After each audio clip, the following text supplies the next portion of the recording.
Hi, my cozy viewers. It's been quite a minute, but I'm glad I'm back and I'm glad you are back. So, if you've been looking for the secret ingredient to soft but crunchy mandazi, you are in the right place today. Please stick around, watch up to the end. I'm going to show you that secret technique you've been looking for. Let's get started. So these are the ingredients I'm going to be using. These ingredients have nothing to do with our soft and crunchy mandazis. And to be very honest with you, all you need here is the flour, sugar, and baking powder. The rest are up to you. So I'm using powdered milk. This is Lato powdered milk. I'm using baking powder. I'm using lemon. I'm going to be getting lemon zest out of that. Using Blue Band. Just in case you have Prestige, use that, or butter. Then I'm going to be using half a cup of water. It's lukewarm, but you can use cold or warm. Anything will work. Then I also have sugar. And of course, I showed you supreme flour, but you can use any all-purpose flour that you have. So in my mixing bowl, I'm going to be adding my flour first. I'm going to be mixing the dry ingredients first, and then I'll add in the rest. So I'm adding 3 cups of all-purpose flour. So how I measure the 3 cups, I use a measuring scale, but just in case you do not have a measuring scale, worry not.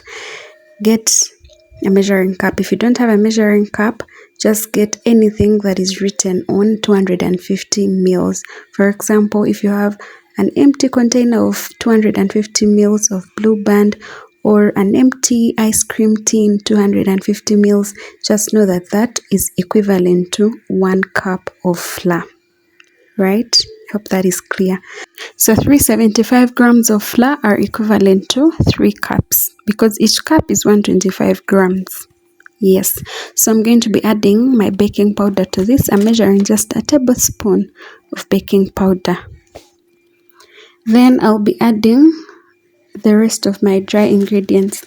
So after this, I'm adding some sugar. I'm going to be adding just 2.5 tablespoons of sugar. In case you're a sweet tooth, just feel free to go up to even 4 tablespoons. Yes, but 2.5 tablespoons to 3.5 is good enough. Then my powdered milk, I'm going to just be adding about 1.5 tablespoons or 2, depending on your preference really. And this is optional. So if you have liquid milk, you don't need the powdered milk. If you don't have any milk, it is okay. Water is enough, right? Yeah, so after this, I'm going to just whip up all my dry ingredients and make sure they are well mixed. And then I can add my lemon zest.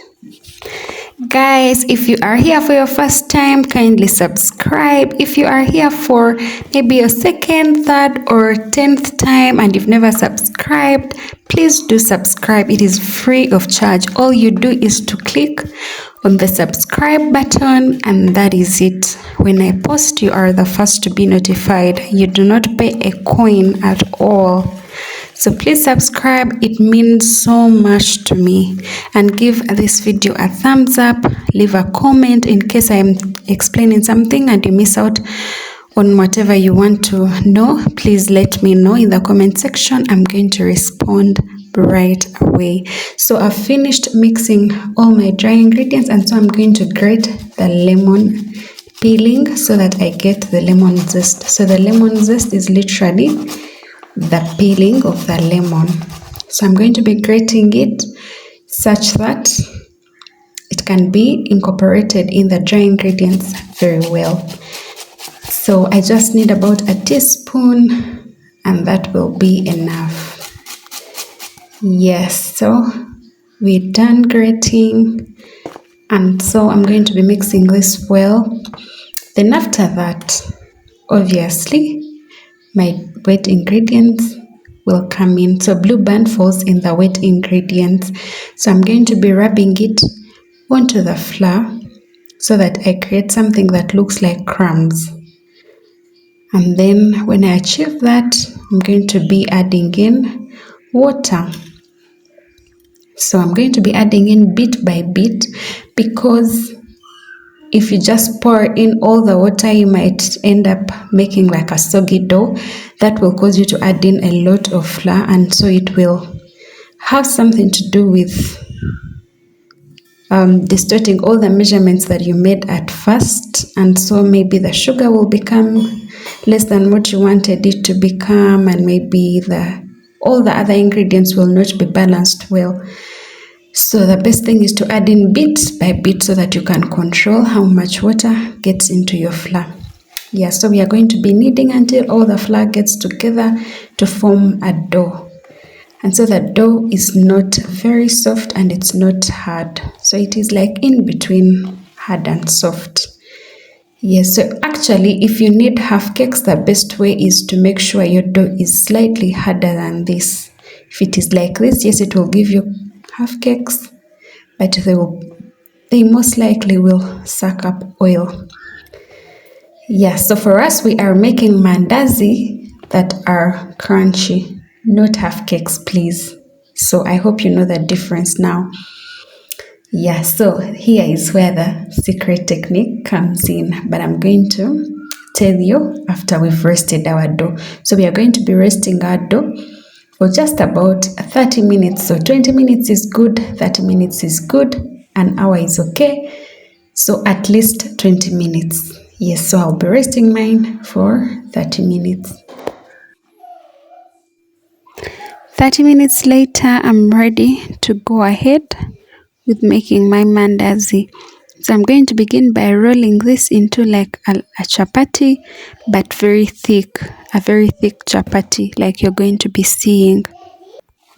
In case you want the mandazis that are not crunchy at all, I already made a video about that, and all you do is to make sure you make the chapati that you're rolling thinner than what I'm making today, and so also the oil at that point is shimmering, and as you're going to see here, the oil will not be shimmering, it is going to be just warm. Yes, so that's where the difference comes in. So if you want to make half cakes, you use the oil when it is just lukewarm. When you want this kind of mandazis that we are making today, you use the oil when it is warm, not shimmering. Shimmering is hotter than warm.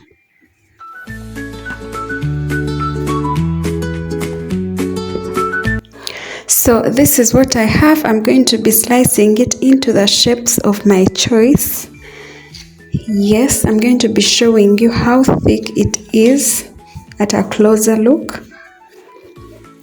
And yeah, you're going to be able to tell what kind of thickness you need for this kind of recipe. In case you make it very thin, it's just going to be a bit airy on the inside. It's going to be airy on the inside, so it will not give you like that crunch with the pillowy kind of softness that you're looking for. But if that's what you want, then you're going to get something that is close to the first mandazi video that I made. So pay attention to the thickness and the temperature of the oil.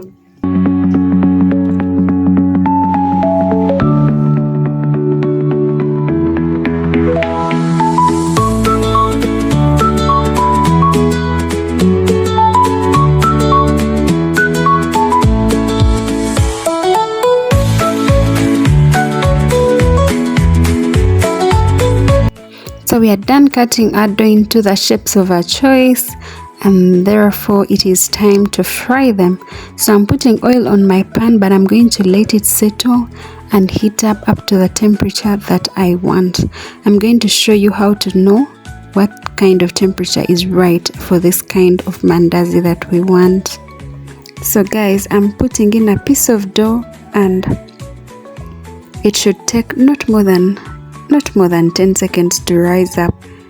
If it takes close to a minute, that oil is good for half cakes, not for mandazi.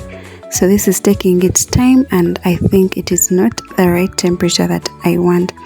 So I'm going to give it a few more minutes, maybe about 3 to 5 more minutes, and then I'll test again.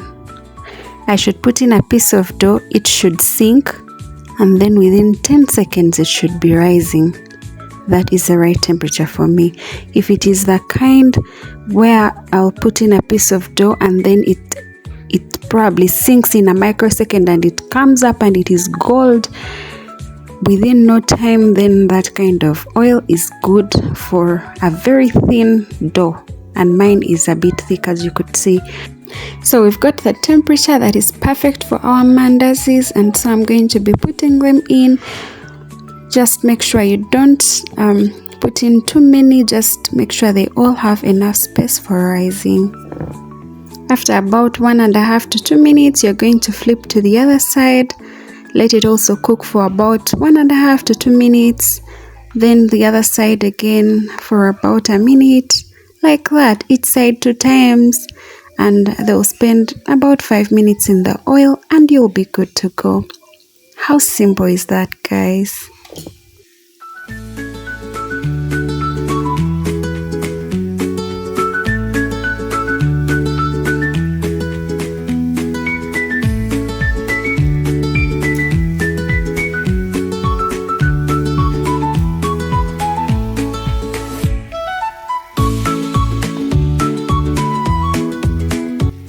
Just look at that, guys. Oh my goodness. So use something that will allow you to drain off the excess oil immediately so that they are not greasy. Oh my goodness, they are worth trying. So for the second route, you realize the oil is very hot. So I'm going to be turning off the oil, and when the oil, I'm going to be turning off the fire. When the oil settles down a bit, I'm going to turn it on again. If you are using a charcoal stove, just remove the pan from the charcoal stove, and when the oil has settled down, put it back and continue with the same process. So my oil has settled down, and so I'm going to be putting back my fire, and then the rest will be the same like the first batch. So our mandazis are ready. They are exactly how I wanted them. So guys, go try it out at home. In case you are in Kampala, we also make deliveries for these very yummy mandazis and more pastries. In case you're within Kampala, you can contact us on 0780 660 488 or 0730 573049, and we'll get to your door with these very freshly made mandazis. Otherwise, I hope to see you guys in my next video. Bye.